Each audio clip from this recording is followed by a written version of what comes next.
व्रत, पवित्र जीवन, माहौल ही सात्विकता का है। क्योंकि नवरात्रे शुरू हो चुके हैं आज से। हम सब मिलकर कितनी प्यार से, श्रद्धा से, भावना से शक्तियों का आह्वान कर रहे हैं, जिनको हम कहते हैं शिव शक्ति। उनका आह्वान हो रहा है। लेकिन थोड़ा सा आज कुछ क्षण लेकर इस पे चिंतन करते हैं कि हम किसका आह्वान कर रहे हैं।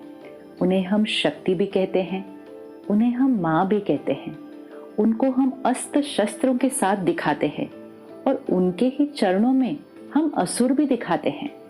ये सब चीज़ हमें कौन से ज्ञान का अर्थ सिखाने की कोशिश कर रही है।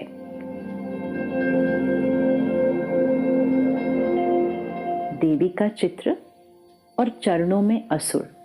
तो क्या वो देवियां हिंसा करती थी? क्या उन्होंने असुरों की हिंसा की थी, या इसके पीछे कुछ भाव है? और जो शक्ति का आह्वान कर रहे हैं, कौन सी और कहाँ से उन शक्तियों को बुला रहे हैं? थोड़ा सा सोचते हैं। डिविनिटी, प्योरिटी, ये आत्मा का ओरिजिनल गुण है जो आज हम भूल चुके हैं। और क्योंकि हम अपनी डिविनिटी को भूल जाते हैं, तो हमारे अंदर के जो वाइसेस हैं, काम, क्रोध, लोभ, मोह, अहंकार, ये इमर्ज हो जाते हैं। डिविनिटी मर्ज हो जाती है, विकार इमर्ज हो जाते हैं। अब अगर किसी को इसको सिंबॉलिकली दिखाना है कि डिविनिटी ने वाइसेस के ऊपर ओवर पावर किया, प्योरिटी ने ईगो के ऊपर ओवर पावर किया, इसको पिक्टोरियली रिप्रेजेंट करो, इसको सिंबॉलिकली रिप्रेजेंट करो, तो विकारों को हम कैसे दिखाएंगे? जैसे कहीं दिखाना होता है कि स्मोकिंग इज नॉट अलाउड, कहीं दिखाना है कि डेंजर है, तो हम क्या करते हैं? वो स्कल ड्रॉ करते हैं, उस पर क्रॉस लगाते हैं। तो कोई एक्चुअल स्कल थोड़ी है, लेकिन सिंबॉलिक है कि ये डेंजर है। तो वो जो वाइसेस, वो जो असुर चरणों के नीचे दिखाए हुए हैं, वो कोई असुर नहीं है फिजिकल, वो हमारे अंदर की आसुरी वृत्ति, विच मीन्स हमारे अंदर की नेगेटिविटीज, हमारे अंदर की रॉन्ग हैबिट्स, हमारे अंदर की वीकनेसेस, हमारे अंदर के विकार, jealousy, hatred, hurt, rejection, manipulation, control, domination, the list is long. लेकिन क्योंकि हमने ध्यान नहीं रखा, हमने अपने अंदर के असुरों को जागृत करके रखा हुआ है। अब वो दिन आया है कि हमें अपने अंदर की डिविनिटी को इन्वोक करना है। और जैसे जैसे डिविनिटी इन्वोक होती जाएगी, मतलब डिविनिटी इमर्ज होगी, तो वाइसेस अपने आप मर्ज होंगे। वाइसेस इमर्ज होते हैं तो डिविनिटी अपने आप मर्ज हो जाती है, क्योंकि at one point of time एक ही क्वालिटी का संस्कार जागृत हो सकता है। तो देवियों का आह्वान करना मतलब इन्वोकिंग द डिविनिटी। तो देवी वहां ऊपर से आह्वान नहीं करना है, अंदर से डिविनिटी का आह्वान करना है, क्योंकि हर आत्मा के अंदर डिविनिटी भी है और हर आत्मा के अंदर वीकनेस भी है। तो वो जो दिव्यता है, जिसको आज हम प्यार से याद कर रहे हैं, बुला रहे हैं, वो भी हमारे अंदर ही है। और वो जो असुर जो हम पैरों के नीचे दिखा रहे हैं, वो भी हमारे अंदर ही है। नहीं तो देवी, जिनके लिए हम कहते हैं 16 कला संपूर्ण, मर्यादा पुरुषोत्तम, अहिंसा परमो धर्म, जिनका अहिंसा धर्म था, उनको हम हिंसा करते हुए कैसे दिखा सकते हैं? और क्या देवियां अष्टभुजाओं के साथ पैदा हुई थी? अष्टभुजा, आज अगर आपके घर में एक बच्ची पैदा होती है जिसकी अष्टभुजाएं हैं, तो आप तुरंत क्या करेंगे? शायद सबसे पहले तो डॉक्टर वो सर्जरी कर देगा, क्योंकि वो अष्टभुजा कोई लिटरल फिजिकल 8 आर्म्स नहीं है। वो आत्मा के अंदर की अष्ट शक्तियां, 8 पावर्स ऑफ द सोल, जिससे वो डिविनिटी इमर्ज होती है। क्योंकि भुजा शक्ति का सिंबल है, पावर, यू से इज वेरी पावरफुल। फिजिकल तो हैंड का सिंबल है, और हर भुजा के अंदर एक एक शस्त्र है। शस्त्र नॉलेज का है। तो क्या भावार्थ है? ज्ञान के शस्त्र को लें, आत्मा अपने अंदर की शक्ति को यूज करे, और जब ज्ञान के शस्त्र से आत्मा शक्ति को जीवन में यूज करेगी, तो डिविनिटी इमर्ज हो जाएगी। और जब डिविनिटी इमर्ज हो जाएगी, विकार मर्ज हो जाएंगे। अष्टभुजाधारी अर्थात अष्ट शक्तियों वाली डिवाइन आत्मा। तो आज अपने साथ पुरुषार्थ करते हैं कि मुझ आत्मा की वो जो अष्ट शक्तियां हैं, सहन करने की शक्ति, सामना करने की शक्ति, परखने की शक्ति, निर्णय लेने की शक्ति, सहयोग देने की शक्ति, बहुत सारी शक्तियां हैं। और आज हम बहुत इजीली कह देते हैं मेरे अंदर तो शक्ति ही नहीं है, मेरे से तो सहन ही नहीं होता, मैं नहीं सबके साथ एडजस्ट कर सकती, और एडजस्ट करूँ तो कितना करूँ, मैं ही सबका एडजस्ट करूँ, मैं ही ये हमने कहते कहते क्या कर दिया, अपने अंदर की शक्तियों को कम कर दिया। तो ये 9 दिन शक्तियों का आह्वान करना है। और शक्तियों का आह्वान करने के लिए हम क्या करते हैं? सबसे पहले जागरण करते हैं। अब सोचने की बात है, देवियों को याद करना है, उनकी महिमा करनी है, दिन में क्यों नहीं कर सकते हैं? रात को जाग कर क्या करने की जरूरत है? क्या दिन में करने से हम देवी की महिमा नहीं कर सकते हैं? लेकिन जागरण मतलब अज्ञान की नींद से जागरण।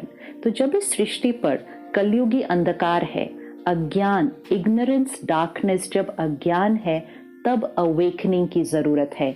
अवेकनिंग अर्थात waking up from that night of ignorance. Awakening मतलब अज्ञान की नींद में सोए हुए हैं, उससे जागरण करो। तो रात को जागना है मतलब अज्ञान की नींद से जागना है।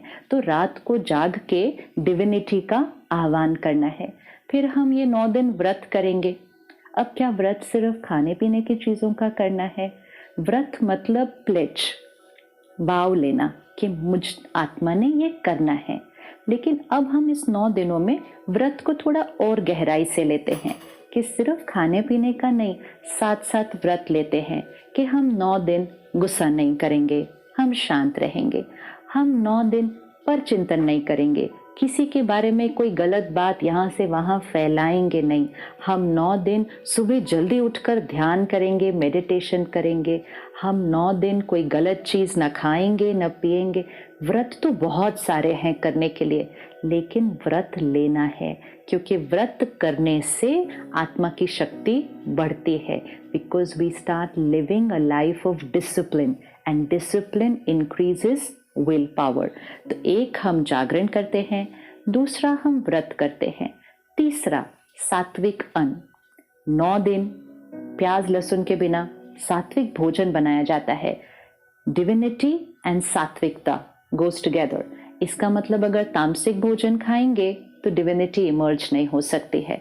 तो सात्विक भोजन मतलब वेजिटेरियन विदाउट अनियन गार्लिक, लेकिन साथ साथ परमात्मा की याद में बना हुआ, बड़े सात्विक मन से बनाया हुआ खाना, सात्विक तरीके से कमाया हुआ धन पहले घर में आए, फिर सात्विक अन्न बने और सात्विक मन की स्थिति में बने, तब वो प्रसाद बनता है।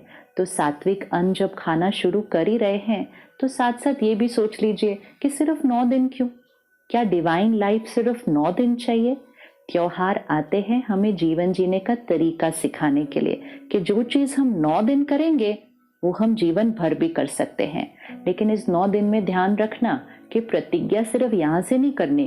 कभी कभी मन में चलता रहता है, आज 5वां दिन हो गया, आज 6ठा दिन हो गया, कब ये 9 दिन पूरे होंगे, सब कर रहे हैं इसलिए मुझे भी करना पड़ता है। मजबूरी से नहीं, मजबूरी से आत्मा की ताकत कभी नहीं बढ़ेगी। प्रतिज्ञा से करना है कि जीवन में सात्विकता। फिर 9 दिन दिया जलाया जाता है। तो मिट्टी का दिया और वो लौ, इसका क्या सिग्निफिकेंस है कि मिट्टी का जो बॉडी शरीर का प्रतीक है और जो लौ है वो आत्मा का प्रतीक है। तो 9 दिन दिया जरूर चलना चाहिए। तो जब मैं आत्मा हूँ, सोल कॉन्शियसनेस, ये जब इमर्ज होगी तो वो लौ जलती रहेगी, रोशनी उसके चारों तरफ फैलेगी एंड मोस्ट इम्पोर्टेंट, हम अपने जीवन में चाहिए से दिया की तरफ शिफ्ट हो जाएंगे। दिया जलता रहे तो जीवन शुभ होता है। कौन सा दिया जलता रहे? प्यार दिया, सम्मान दिया, सहयोग दिया, सबको दिया और हमेशा दिया। ये दिया जलेगा तो जीवन शुभ रहेगा। जागरण, सात्विकता, व्रत और दिया, जब ये सब हो गया तो रिश्ते बड़े प्यारे हो जाते हैं। एक दूसरे के साथ एडजस्ट करना, सहयोग देना, ये एक नेचुरल जीवन जीने का तरीका बन जाता है। तो वो जो रिश्तों में एडजस्टमेंट और उस एडजस्टमेंट से जो हार्मनी क्रिएट होती है, उसी का यादगार हम रास और गरबा करते हैं। रास को देखो, गरबा को देखो, कितना सुंदर डांस फॉर्म है। सभी के हाथ में 2-2 डंडे हैं। अब अगर एक के डंडे को देखकर दूसरे ने डंडा मारा और बहुत हार्मनी से चले तो वो एक ब्यूटीफुल फॉर्म ऑफ डांस हो जाता है। अगर अपना ही डंडा मारते गए तो वो ही डांस एक युद्ध का मैदान बन जाता है। ये वो लोग हैं जिनके साथ हम रहते हैं, जिनके साथ हम काम करते हैं। उनके संस्कार को देखें, उनके संस्कार को देखते हुए अपना संस्कार यूज करें। अगर ऐसे करेंगे तो संस्कारों की रास होती जाएगी। लेकिन अगर अपना ही संस्कार का डंडा मारेंगे तो घर में भी आज युद्ध का मैदान हो जाता है। तो परमात्मा कहते हैं कि जो आत्मा जागरण करती है अपने विकारों से, व्रत लेती है जीवन में और उसके जीवन में सात्विकता आती है और सोल कॉन्शियसनेस उसके लिए जो नेचुरल होता है, वो औरों के साथ संस्कारों की रास करती है। तो अगले 8 दिन हम सब रोज मिलेंगे और सिर्फ देवियों का आह्वान नहीं करेंगे, अपने अंदर की उस दैवी शक्ति का आह्वान करेंगे। हर रोज हम आत्मा की एक एक शक्ति को लेंगे कि उस शक्ति को कैसे मुझे अपनी लाइफ में लाना है, कैसे उसको इमर्ज करना है, कैसे उसको प्रैक्टिकल लाइफ में यूज करना है और साथ साथ वो शक्ति कौन सी देवी का